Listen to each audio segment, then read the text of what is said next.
see the world through other people's eyes. Now, empathy is a quality of character that can change the world. Okay, hi, it's Edwin Rutsch from the Center for Building a Culture of Empathy, and today I'm here with Dan Roberts, who's founder and executive director of the Red Nose Foundation in Indonesia. So we're calling to you in Indonesia. This is really great. Yes. Thanks for joining me for this dialogue on how we can build a culture of empathy. Thank you for having us. So the way I got connected, Dan, with you was that you're one of the 15 finalists of the Activating Empathy competition with the Ashoka Foundation. And so out of 600 applicants, they kind of windowed it down to 15 kind of finalists, and your organization, Red Nose Foundation, is one of them. So what I want to do is just kind of hear about your program and just kind of hear how it kind of relates to empathy as well. Sure. We're an arts and education outreach program. So that's the fancy language. The actual, what we actually do is we teach circus and other arts, and we combine them with informal education to help children stay in school, to help very, very underprivileged children in the slums of Jakarta stay in school, and then also succeed in school. That's the main drive of our program. Something that we do through our program is we teach kids about working together. If you break the program down into three levels, the first level is the arts education, and that's really, we talk about teaching the kids life skills. So self-esteem, teamwork, working together, actually being able to work with kids who are from vastly different backgrounds and nationalities, or even religions and languages. We bring kids from, for instance, we bring kids from South Jakarta who are, their families make money by roaming the streets picking up trash and selling the recyclables, so they're scavengers. We bring those kids together with kids on the north side of town whose family make money by fishing, so they collect mussels and they sell fish. Both extraordinarily poor, but they're in just very opposite sides of the Jakarta world, if you will. And we bring them together to learn circus together. So it's about them understanding that they are, while they're different in situation and maybe in culture, they are actually, people all learn the same. And so it's actually giving it as, it's teaching empathy through actually just letting them experience the fact that we're all the same. That everybody who learns how to juggle, whether you're Indonesian or American or Christian or Muslim or from north side of town or south side of town, you all learn how to juggle the same. And when you do acrobatics, you need to work with each other the same way you do as if you were with somebody from your neighborhood to lift somebody else from a different part of town. It takes the same exact skills. So we kind of go about teaching empathy through that first step of our organization in that way. Okay, so you're bringing children from different parts of town, different social, economic backgrounds, bring them together, and there they learn kind of the skills that you would have in like juggling and what other. Yeah, we teach juggling and acrobatics. We do a lot of clown. We do a lot of physical comedy bits. We also teach dance and we teach music. We have guitars. We teach the kids how to play guitar and singing classes and a whole plethora of arts. But the main art that we do is circus, mainly because I'm the only arts teacher who's permanently here in Jakarta, and circus is my forte. But we often have other guest teachers come in from out of town to teach other types of art.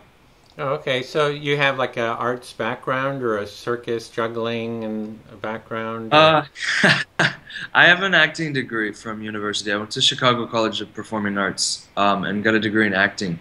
And then graduated college and decided I was going to get a real job and became a clown. Okay. And you know, actually through that I discovered the world of social circus in Chicago with an organization that was run by an old buddy, and that kind of just pushed me on the path to building Red Nose Foundation. Well, it's a long ways from Chicago to Jakarta, Indonesia. I mean, it's as you're dressed up in a clown, you took the wrong turn or something, or how'd you get over to Jakarta and start something like this? Actually, I grew up in Jakarta. My father was working here when I was middle school and high school. So I actually graduated high school from the international school here in Jakarta.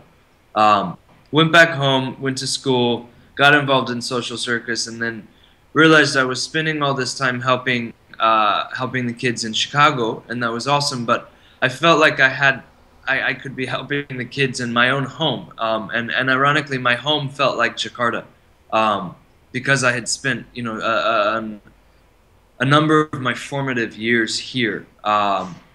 So I moved back, initially temporarily, for 10 weeks, but I never left. So I've been here since 2008. Wow. Well, this is a special things to my heart in the sense that I mentioned I had lived for 2 years in Indonesia, but I had actually majored in it for a while too, in Indonesian. So I was here at UC Berkeley, did like a summer intensive program, and I actually studied in Hamburg. They have an Indonesian department. So this is really kind of interesting for me to kind of be connected back to Indonesia. And that's great. And I know that, so I have a sense of the environment. You're talking about the poor areas and the slums, and they're pretty hard, difficult places. Yeah, and Indonesia is unfortunately increasingly becoming a less empathetic society, if you will, as time goes on, for some reason. But this kind of work with the kids is very. I feel like it's very important to start working with the kids, especially the underprivileged children, because they're the ones who can often, as they get older, cause the most trouble if they don't understand, if they don't have the experience of actually working with people out of their small inner circles. I mean, I mentioned before, we bring kids, underprivileged kids, we bring from North and South Jakarta together. We also bring wealthy Indonesian kids and wealthy expatriate kids together with these Indonesian kids to work together, doing the same thing, building circus together, and often my circus students, my weekly circus students, will teach the wealthy kids how to do some circus, and then the wealthy kids will teach the Indonesian kids how to speak English or help them with their math homework or things like that. So you have kind of bridging gaps where the kids are working together and teaching each other. A new program that we've started recently is actually having my kids who are economically very poor. In Indonesian, they say kurang beruntung. They say unlucky is a way to. A lot of times, if they'll report us in the newspaper or on TV, they'll say, "Oh, well, you're working with unlucky kids." And I always tend to say, well, actually, they're very lucky. They have Hidung Merah, they have Red Nose Foundation in their life, and that's one thing we've been working with the kids to say is, well, you are. Economically, you're poor, but actually your life has a lot of rich things in it. So how can we help take those rich things that you're lucky to have and give them to kids who are less lucky than you? And so we've started working with. We've gone a few times to there's cancer halfway houses in Indonesia where my students will actually go to the cancer homes and perform and teach and get to know those kids and have a little bit of time interfacing and using the skills that they've learned and that they've grown and been given to help some other kids out who are maybe even unluckier than they are if you're going to use the Indonesian Indonesian dialect. So you're really getting different people from different backgrounds to see their common humanity.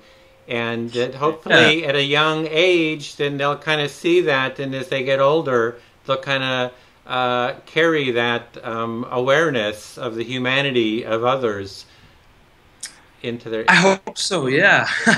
I hope that happens. I hope that they can grow up I mean, even just there's a...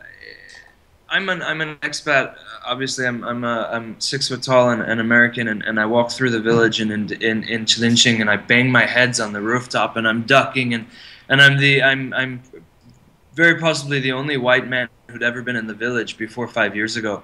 And so just the fact of having an American who walks around their village a couple days a week, I hope that begins to give them a different idea of like, oh, he's just a person too, you know, like that we're all just people, and we are, like you said, we're all part of humanity, and yeah, and that those lessons will allow them to grow, allow them to grow more empathetic towards people with different backgrounds and different situations. Yeah. So how does the program work? Kind of how does it function? Is it like a standalone program, or do you go into the schools, or kind of what's the dynamics of it?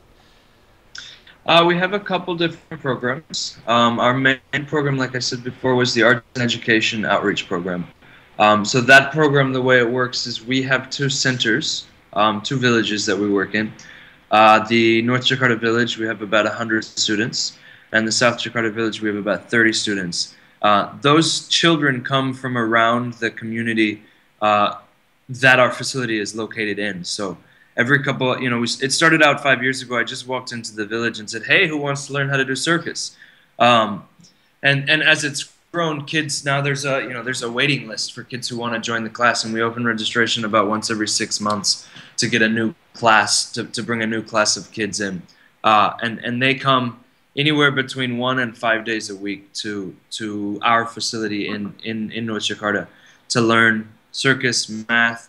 We have English and science, and we have kind of school subject tutoring days where we bring university students. Often will come and volunteer to be tutors. We have a staff of teachers and tutors that go and help the kids with their homework. The kids who are unfortunate enough to still not be enrolled in school, they do kind of a parallel course with us, and we're working with a few of them to do equivalency degrees. A few of the older kids want to get their equivalency degrees, basically the Indonesian version of a GED, but you can do that all the way from elementary school. So we have kids who have, 17-year-old kids who haven't finished 2nd grade, and they're now working with us to try to build through the years to get their GEDs from elementary school, middle school, and hopefully through high school.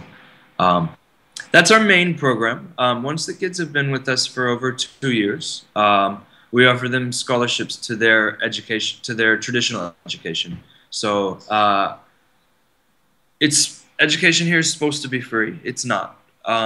There are aspects of it that are free, but and for an affluent family or for even a middle class family, it's affordable. But for the kind of crews that we're working with, kind of groups that we're working with, it's just often not possible.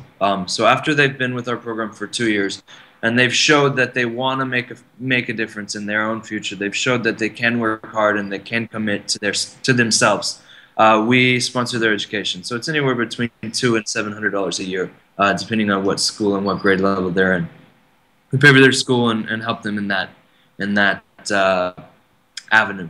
We our biggest empathy building, if we're focusing on empathy, our biggest empathy project is our performance troupe, where we actually bring the advanced kids from all the different programs that we have. So we have I have a few programs in international schools here, or in affluent Indonesian schools. We bring the most advanced kids from all of these programs to the international school that I actually graduated from on Sunday morning, and we all learn circus together. So it's a 3.5, 4-hour class where we all do circus together, and kids are partnered up with kids from their village or from somebody else's village, or somebody who speaks English or who doesn't speak English, speaks Indonesian or doesn't speak Indonesian, and it's a really fantastic way to watch them. At first, it was like opposite magnets. You put them in a group together and they just split to the opposite side of the room. But over time, they've started to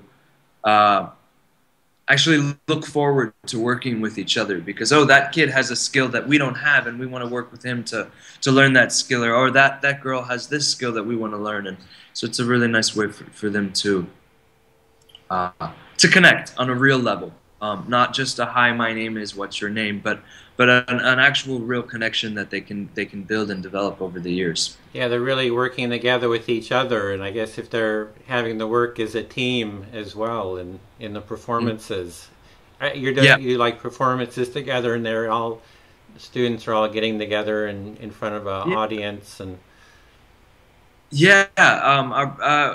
ironically, I have to put a limit on the amount of performances that we allow the performance troupe to do, because it's if not, like, the kids could be performing every day. Here in Jakarta, there's a real thirst for live entertainment. But so we do 2 a month, because, again, the focus of our program is not to create performers, but it's to help, to create positive contributors to society. And one of the ways that we're hoping to do that is to keep them in their traditional education program. So we do 2 times a month, and then that, sometimes it's as small as going to the cancer halfway house. Sometimes it's as big as performing at a mall with a 2,000 or 3,000 person audience, or a couple weeks ago we did a show on a TV show that was, primetime TV show, so you're talking millions of viewers watching from home, live airing, all the kind of range of really fancy, fantastic in studios to like actually just go into a village and performing in the courtyard of a village. Okay, so from kind of the empathy point of view, the Ashoka program, they're trying to make empathy like an explicit kind of a skill, so you actually kind of name it and create support for it. But then the arts in general is really a real kind of an implicit, just by doing arts, you implicitly learn empathy, you get to see others, you see a narrative, a story, you're kind of following along and putting yourself in the shoes of the performers or actors, and so it's more of a implicit type of empathy, that you're not like saying, well, we're going to do a performance on empathy, or this is what empathy is, or anything like that. Or my thought about empathy, my technique, if you will, to helping the kids learn empathy is actually to have them experience empathy. So to have them without saying, well, you're going to do this, you're going to experience this, and then they do it. Have them experience, like, oh, you worked with those 3 kids and you were all from different backgrounds. How did that, and then after it's completed, after they've succeeded or not succeeded, sit down and say, well, how did that work out? How did you feel about that? What did you experience? What was easy? What was not easy? Like, oh, well, that guy doesn't speak Indonesian and we don't speak English, so how do we, that was difficult for us, and to kind of discuss the ways to experience that, and to really actually to have an open dialogue about the experiences that they're having in working together with people who are not like them at all.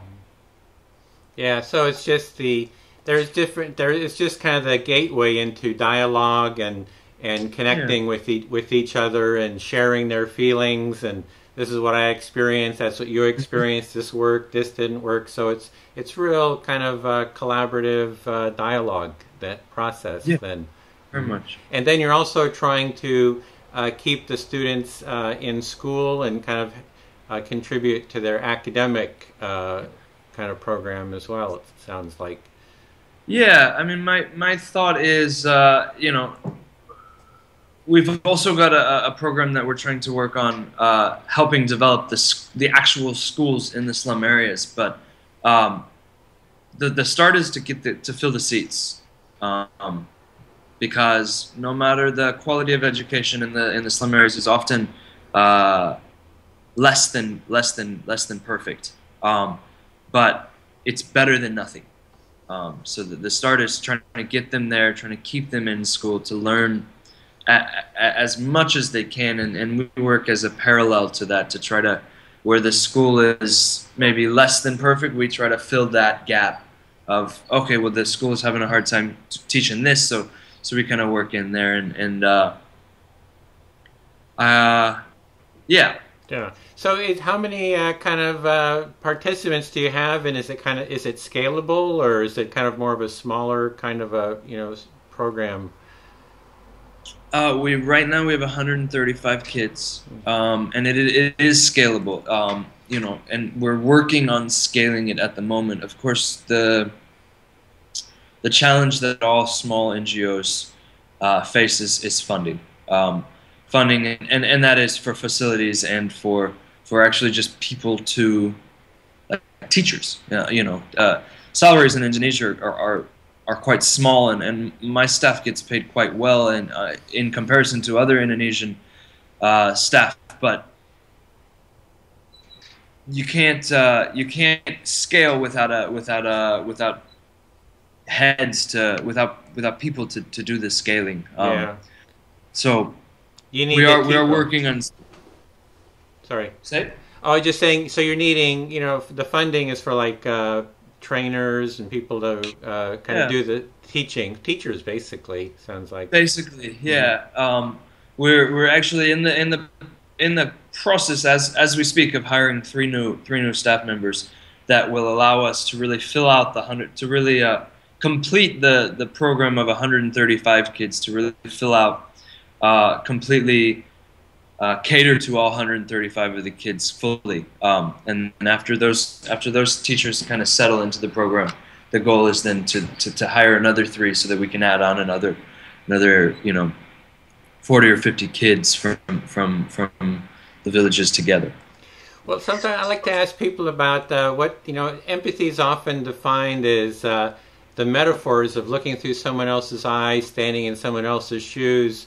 And for me, empathy is kind of like a cornucopia. I'm wondering if you have a metaphor that kind of comes just off the top of your mind of what is empathy like for you, is kind of metaphorically.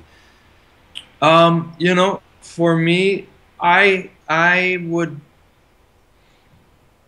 feel like I personally understand a little bit about empathy, growing up here in Jakarta and whatnot. And I guess my thought about what empathy is actually empathy is it's not just seeing through somebody else's eyes, but it's actually experiencing. It's experiencing the way that someone else exists. We all exist differently, and it's easy.